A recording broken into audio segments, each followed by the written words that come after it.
Well, joining us now is writer and clergyman Reverend Michael Coren. Michael, I've been saying from the beginning of this whole scandal that whilst it's all very well government and lawyers and the Home Office pointing fingers at the church, I'm a Christian. When someone goes to a vicar and says, I'm interested in Christianity, I want to convert, that is their job. It is the Home Office's job to deal with asylum applications. And as far as I can tell, the Home Office had flagged up this issue about him using Christianity for his own ends and not being convinced by it, and yet the application was processed anyway. But should the church also be having a look at itself and its role in all of this? Yeah, it should always be looking at itself. And don't apologise for pointing fingers at the church. I do it every day of my career. I mean, look, a lot of people were very naive here. And have you ever met a naive vicar? Yeah, I mean, of course I have. Happens all the time. And there are a lot of people to blame. I mean, what we mustn't do, what we shouldn't do, though, is to draw sweeping generalizations from this.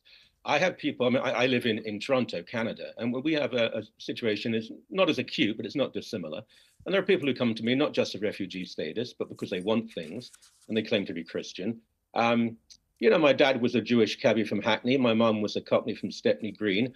I ain't convinced easily. And you see through people and you have to be caring and compassionate. It doesn't mean you turn them away, but you don't always believe them.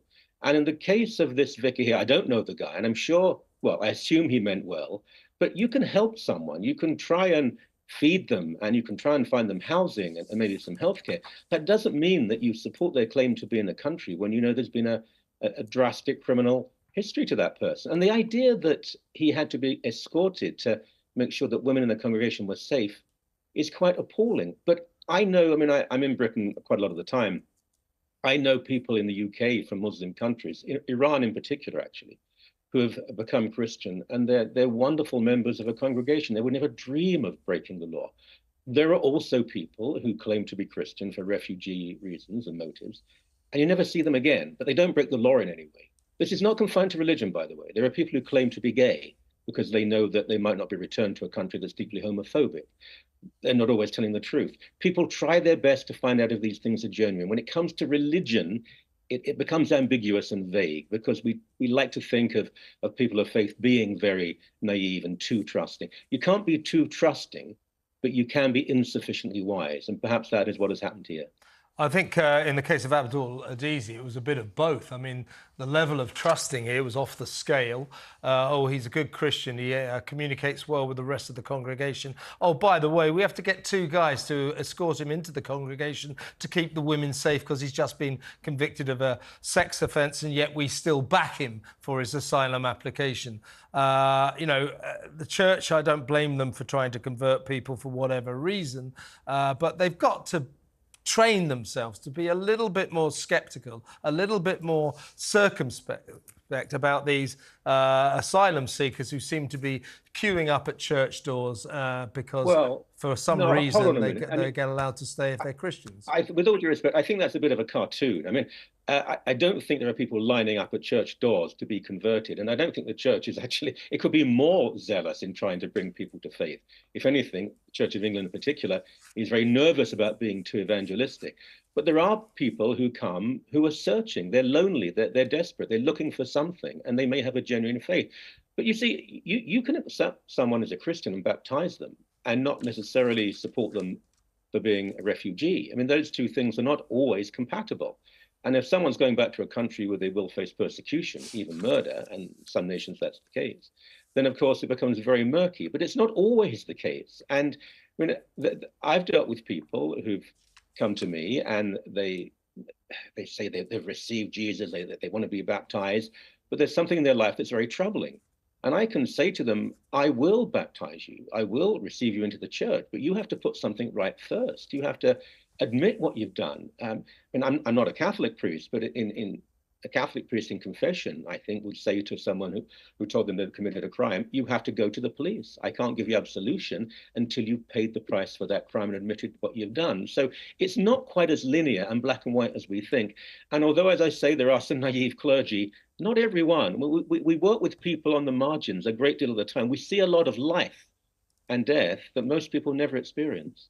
I mean, I am a church-going Christian, and I find myself wrestling regularly with ideas of, you know, what is the right and just and good thing to do. And I find that the Church of England especially seems to just blindly wade into politics and sort of say that such issues are uncontested when perhaps they are, whether it's talking about, you know, wading in on what's going on with asylum seekers, wading in on paying reparations about slavery. And I think it's becoming very confusing because the division between church and state, church and politics, leave unto Caesar what is Caesar's, is now becoming increasingly blurred.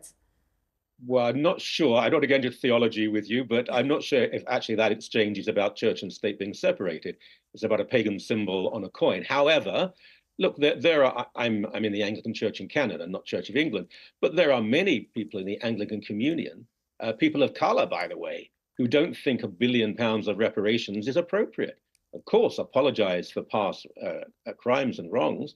We'd also like to acknowledge that campaigners against slavery were evangelical Christians, William Wilberforce and Thomas Clarkson. There are many Christians, many people in the Church of England who don't always agree with the leadership of the church. So let's not blanket people. I think, though, often the Church of England is fairly balanced. Look at its statements on Israel and Gaza. It hasn't taken an extreme position. It talks about releasing hostages, condemning Hamas, but also caring for the lives of ordinary Palestinians. We live in an age of polarization, and people are very unforgiving. And if you actually read what the church says, it's generally some of the better commentaries on the body politic than you see elsewhere. Last question, Michael. You're an esteemed commentator in The Spectator magazine, loving your work. This isn't really a religious question. It's a suggestion that I have, that if we practice it properly, it might sort this problem out.